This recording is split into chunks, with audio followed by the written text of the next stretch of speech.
Welcome back to another season of Tiaraa TV. Great to be back. Great season last year. Plenty of highlights along the way. I think especially sort of Seize the Day and Belle Cheval, the Trans-Tasman double is certainly a highlight for me. But plenty of great success stories throughout the season, and excited for the new season now. We're really starting to ramp up. It's been a quiet August for us with obviously a lot of rain about. It's been a very cold winter, but as you can see, a lovely day here today, and certainly looking forward to some fine weather and getting on some better tracks. And we had 38 at the trials there on Tuesday at Tiaraa, and a lot of those will start stepping out in the coming weeks. So certainly looking forward to that, and looking forward to a busy weekend across the country and in Australia as well, where a lot of nice horses are starting to step out and kick off their spring campaigns. So we kick off the weekend down there at Wanganui. It's going to be quite a testing track, we think, but with the first up run under his belt, we think Out of the Blue presents a really nice chance. Like I say, his run at Taupo was really good. He'll take good improvement from there up to 1200. He's drawn a wide gate, but potentially that'll be the place to be out there out wide, and looks at a nice each way chance to start off the weekend. And down there at Riccarton, we've got a really nice team of runners, potentially a dozen runners down there. Certainly hoping the weather picks up and the track dries out a little bit. Heavy 9 as we speak this morning, but a couple of fine days. Hopefully that certainly picks up, and with a nice track, we think we can got some really nice chances down there. We kick off with One True King, fresh up over the 1400, potentially a little bit short of his best, but he's fresh and well, certainly capable of running a cheeky race there, especially with Michael McNabb aboard. Bellish Boy, I think he's one of the strongest chances for the weekend. Finds a really suitable race. 1200 again's probably short of his best, but he's trialled really nicely leading in. On to race 3, Cool as a Reen. Excited to see her back at the races, fresh up. She was a really good performer as a 3-year-old there last year. Finds a suitable kick-off point. Michael aboard again, and hopefully her class can shine through first up. She's certainly a strong each way chance for the team. Really excited to see the two 3-year-olds step out in the 3-year-old 1000 metre race there, Zafar and Enchantment. Zafar was very impressive on debut there. He's got experience down the chute at Riccarton, which is a massive plus. He's had a trial and a trip away in the gallop to prepare. He's in good order. Michael aboard again, has to lug the penalty being a listed winner, but he's in fantastic order. And Chapman as well, she's got plenty of experience down the chute. She's a sharp filly. This 1000 metres certainly suits her fresh up, and another nice strong each way chance for the team. And on to Maricopa Falls. Obviously we think the favourite will be very hard to beat in that race, but she's fresh and well to go a nice race, fresh up over that 1000 metres. Onto the open 1000, two nice sprinters kicking off their campaigns, Insatiable and Trobriand. Trobriand gets in really well at the weights with Michael aboard. I think he's, if you had to pick of the two, you'd probably lean towards his way, especially off the trial. Insatiable, he was nice and relaxed in his trial. He just had a quiet day out, but they've both gone for a trip to Ashburton for a gallop, so they're nice and forward, both capable of running really cheeky races. And onto the open mile, another two horses resuming, Cognoscenti and Court of Appeal, potentially over trips short of their best, but they're both sneaking with nice light weights. Both had a couple of trials to prepare and are forward and hoping they can run a nice race and kick off their campaign, but potentially look for them over further and on drier track conditions as well. We round out the day with two nice chances. Balance of Power, he's been a bit of an enigma. If he put it all together on race day, we think he's certainly more than capable of winning. And Queen of Naples, her race was cancelled a bit earlier in the week on the synthetic, but she's fit and well. She's plenty of fitness under her belt to go that 1800. Just a little bit of a query on the weather with her, but goes in good order, and another nice each way chance to round out the day. Then we head to Sunday at Tiaraa, a nice team of runners there, just very, very weather dependent. We're meant to get plenty of rain Saturday up here in the north, so just depends how much we get on who takes their place, but a really nice team. Excited to see some of these horses kick off their campaigns. We start off with Wally Belle and Paravane. I think if the track remains in reasonable order, Paravane with Coupon gives him a good opportunity to ride his first race day winner. claims 4, so she'll sneak in with a very lightweight at 50.5 kilos. She's got a good positive racing style. She's won over the course and distance there at Tiaraa, so she ticks a lot of boxes. And Belle, very lightly raced. She's got plenty of talent. She's taken her time and everyone's been very patient with her. So excited for the upcoming campaign, and I think this is a nice kick-off point, and confident she can run well, and certainly look for her over a bit further later on in the campaign.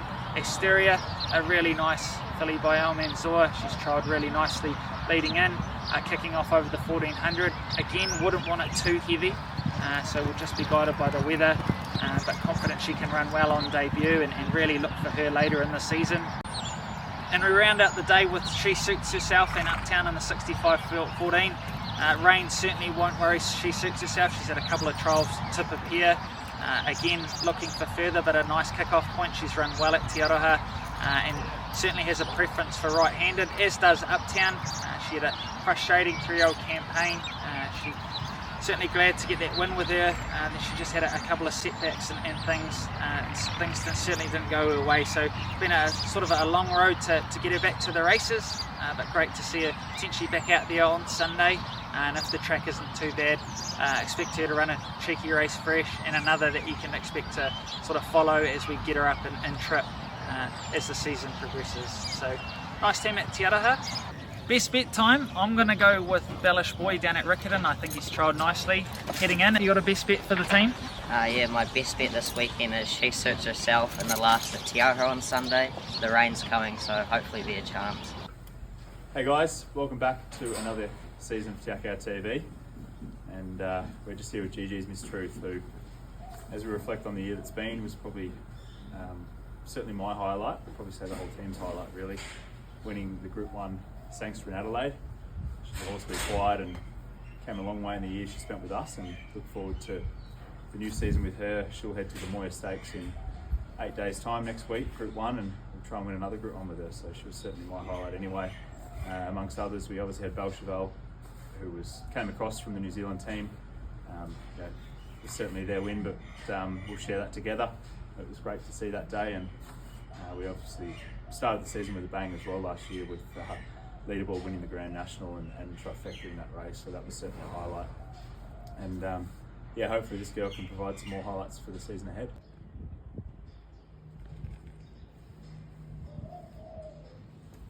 Guys, just here with Belle Cheval, who also resumes for us tomorrow here in Australia. She spelled well over here after that impressive binary stakes win, and she's built up over here from the outset, and she's done nothing but please us all the way through. She had a nice quiet first jump out of Caulfield, and then we took her back there 3 to 4 weeks later for another one where it was a very hot heat full of Group 1 horses. They went pretty steady and then quickened, and she was out the back, but she ran home nicely.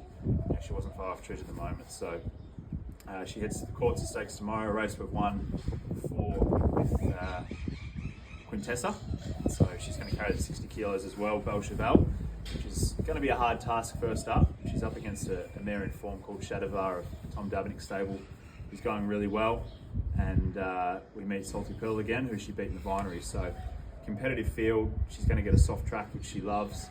And first up over 1200, she's 1 from 1 over 1200. So she's going to be ridden conservatively from that gate. She's trying a little wider, but she's smashing her feed. She's pleasing us on the track. She's doing all the signs that we think she's going to run a bold race first up.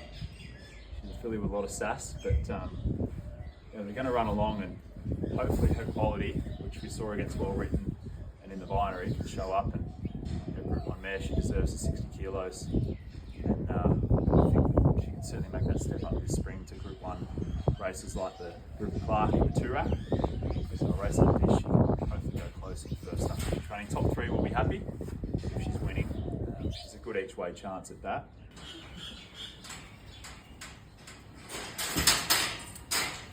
Hi guys, just here with Seize the Day, part of his big backside at the moment.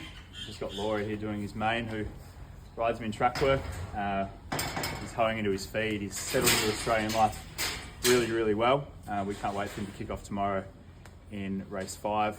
He's up there in the market round favouritism, but it's going to be a very competitive race. McNeil Stakes over 1200. He's got a lovely barrier, gate 3.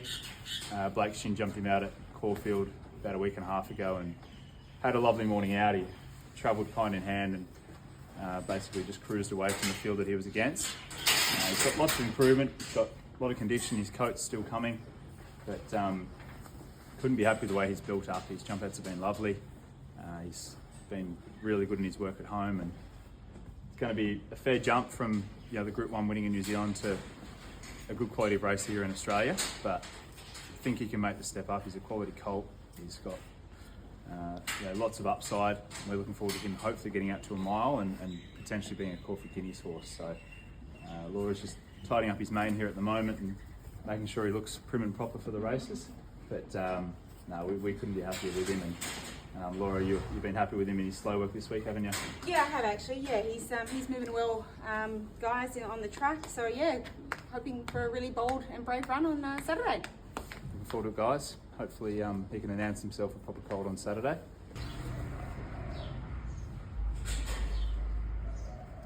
Hi everyone. We're about to start the new season tomorrow with the big day at Caulfield. So we've got 3 runners on what is the first big Group 1 race day of the season here in Victoria. We've started the season nicely. From I think it's our 15 flat runners, we've had 3 winners, and Stasia Stream was the first of those on day 1 of the season. She won at Flemington to start the season with a bang, so she's going to hope to do it back-to-back tomorrow at Caulfield in what is certainly a tougher assignment, similar rating area, but there's some handy horses in it.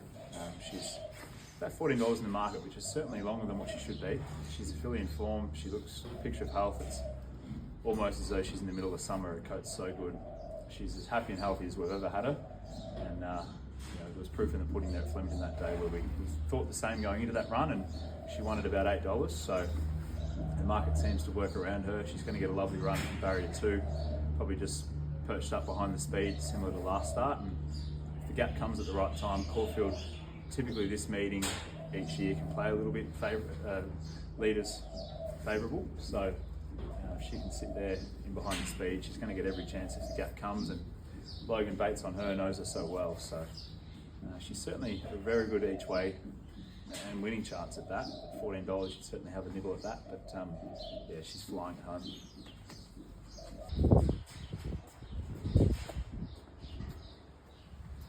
Hey guys, we're here with one of the 3 Sunday runners, fully funded. She resumes for the preparation up at Echuca. So fair way up the road there at Echuca, but lovely long straight on it. Echuca, it's a really good place to kick horses off and try and get a maiden win out of the way, and that's what we're hoping to do here with fully funded. So she's in the 1,000 metre contest there on Sunday. We've got 2 runners in the same race, her and Big Trouble. Big Trouble's on debut, whereas fully funded did have 3 runs last prep, in which she nearly won on debut. She probably should have won if she got clear running sooner, and just didn't quite put things together and go on with it her 2nd or 3rd start, but we gave her a good spell. She's come back, she jumped out really impressive the other day, won her heat nicely. Blake Shimmer's in the saddle and really raved about it. So going to go up the highway and try and find a softer race. There's not many soft races here in Victoria, but she is $2.90 favourite up there. She jumps from barrier, she wants a piece of the camera. She jumps from barrier 6, and I'd say she's probably our best for the weekend. I think she's probably the banker that I would put on the line. She's about to glow in the coat. She's really happy and fresh and well, and just a horse thriving early in the spring, which is often a bit tougher on the fillies. It can take a while for their coats to move, but she's one that's thriving. Big Trouble, she's certainly a top 3 hope. She's going to be quick out of the gate. She's a bit of a jump and run filly, got plenty of speed. Just hoping she can round out her race and do it all, efficiently. She can sort of want to get things over and done with, but we've put in a lot of time and effort to her to get her to settle. So hoping she does that, and if this filly can win, or one of them can win, we'd be very happy. But I'd say that she's probably the one more likely, and if Big Trouble can run top 3, we'd be happy. And then we go to race 6, where we've got a Starry, who has been a bit of a head scratcher his last 2 runs. He ran really well first up on the synthetic, and then just didn't quite appreciate his next 2. So getting him off the synthetic and back on the grass, he'll probably come up about 2nd favourite in that race. I think there's a runner of the Freedman's camp, which will probably be favourite. Jumps from barrier 1, and didn't go all that well on a heavy track last time around. So I'm hoping that comes into effect, and our fella from barrier 4 can certainly come over, have a conservative run. And he looks amazing in condition. Certainly a bit of a D-day for him, but I think he can go up the road and hopefully make it a double for us. He's certainly a good winning hope. So hopefully it's Saturday we can get a winner out of the way. It'd be great to kick off the big racing season with a group winner, whether it be Caesar Day or Belle Cheval, and then we head up the road to Echuca Sunday and hopefully fully funded for Starry can make it a winner or two for us up there and start a fruitful weekend for the spring.